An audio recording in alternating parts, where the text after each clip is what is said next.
Hello, Sp4zie coming right at you. What follows here is a little bit different. This is an interview from DreamHack done by What You Do. And I'm basically talking a little bit about how it is to work with what I do. So hope you're gonna enjoy it. Also make sure you stick around to the end of the video, as I do have a pretty cool competition going on. Roll the clip!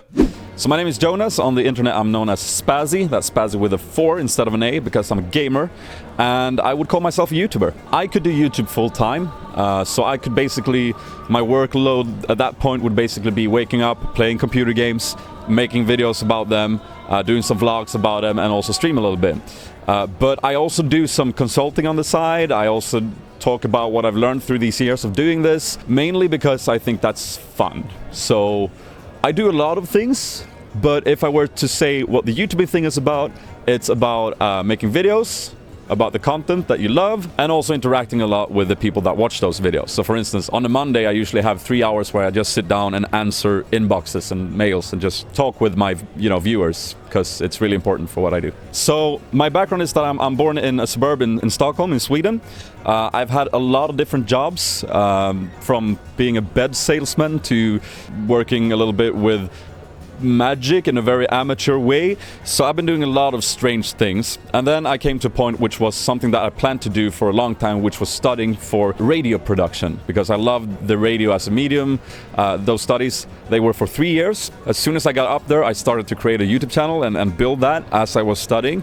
And after 2.5 years, when I only had left making a boring essay about media culture and stuff, I actually quit, and now I do this full time. It was actually my mom, who knows nothing of gaming and stuff, who said, "What are you doing? You should not be studying right now because you're starting to get a job. Here's the job. What are you doing?" So basically everyone around me was saying, it's time to quit your studies and start doing something with this. At the end of the day, I don't think that has as much to do with that I ended up where I am, as mere just focused, freaking nerdy interest in becoming a YouTuber. Like a good example would be my friends. When I studied, there was a lot of student parties and everything, and I loved it, and everyone loved it. We had a good time. But on Fridays, a lot of the times where people were saying, "Do you want to come out? We're doing this, we're doing that," I would actually say, "No, I need to get this video out," because I have said to myself that I need to make 2 videos this week, and I only made 1. And that was for, what, 25 people who were subscribed to my channel? So it's not like it would be the end of the world if I didn't, but I had set an approach that if I want this to become something, then I need to invest time in it to become good at it.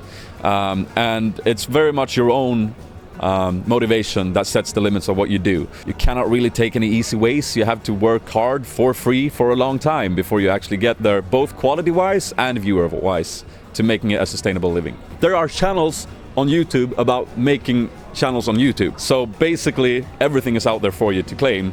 And I would say that I more learned from that than I did from my actual, studies. So definitely, I don't think you need some sort of education for it. I think you need a strong mindset to make the education your own, and to actually sit down and read articles about boring algorithms on YouTube to make your videos show up at the right place at the right time.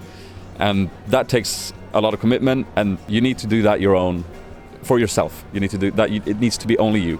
The coolest thing is, obviously this is going to be a boring answer if you talk to any people like me here, because it's usually the same as the people that watch the videos, because it's so magical from that little first viewer that you have to 700,000 almost that I have today. It matters to them that you sit in your basement doing this weird thing that you just do for your own sake in the beginning. And that magic is sort of what fuels me. Even though I've done several very similar videos so many times, I still feel very enriched by the fact that I'm doing it because of the people watching. Second part, if you want something that maybe is a little bit more original, is that I get to travel a lot right now, do cool things like going to LA and hosting a gaming event there, and then going to South Korea and watching the World Finals in League of Legends. So that's definitely my second favorite part. Third favorite part would be I get to work from home and play games. That's pretty awesome. You have to challenge yourself, because if you don't improve constantly and if you don't try to take the next step, it can really quickly become boring. And as soon as it becomes boring, you've lost that passion that you actually created your community around. So sometimes I might wake up and I might just have one of those days where, God, I don't feel like making another episode of this series that I've done 140 plus episodes on. And then I need to fuel myself with something, and that's a really challenging part because you don't have any coworkers who can like jump in and go, hey, you should try this, or hey, I can do that for you, or hey, we can work together. You're on your own pretty much. But you know, ties nicely into what I said before. You still have your viewers, you still have them there, so it's pretty easy in a sense to find motivation if you just go into a random inbox on like Facebook and you see a message like, hey, I had a really rough time last week, my girlfriend broke up with me, or my grandma got really sick, and I watched your videos and I was feeling much better. It's like, come on, it's very easy to find the motivation for doing a stupid video on YouTube if that's the result of it, right? I mean, I'm not sitting here saying that everyone who watches my videos are enlightened and enriched, but some are, and that's amazing. So it's easy to find the motivation there for sure. Try and do a lot of things. You might enjoy one thing. Maybe you should try that thing that you didn't enjoy, just so you know. Like, just try it once, and then you can also, that can sort of like enrich you in hating it even more. That's fine, but just try everything once if you can, if you get the opportunity, because sometimes you might find little gems that you would have found otherwise. That was very rambling. There you have it, friends. I hope you enjoy that. Some of you are actually interested in talking about these things. I tend to see that when I'm streaming, so I thought I'd upload it here on the IRL channel. On to the competition. It's actually one of those things where it's only applicable to you guys living in Sweden. I am very sorry about that, guys. I do try to get global things going because I know a lot of you guys from other places want to do stuff as well. And stay tuned, there'll be plenty of that, like on the stream and on the main channel and everything. But for now, the rest of the video is going to be in Swedish, because you always say you want to hear me talk Swedish. And if you're not from Sweden, I would like to say thank you for watching. You're freaking awesome. This has been Sp4zie, and I'm out. Duts! Då ska vi prata svenska då. Det vet jag inte hur man gör. Så här är det, kära pussungar.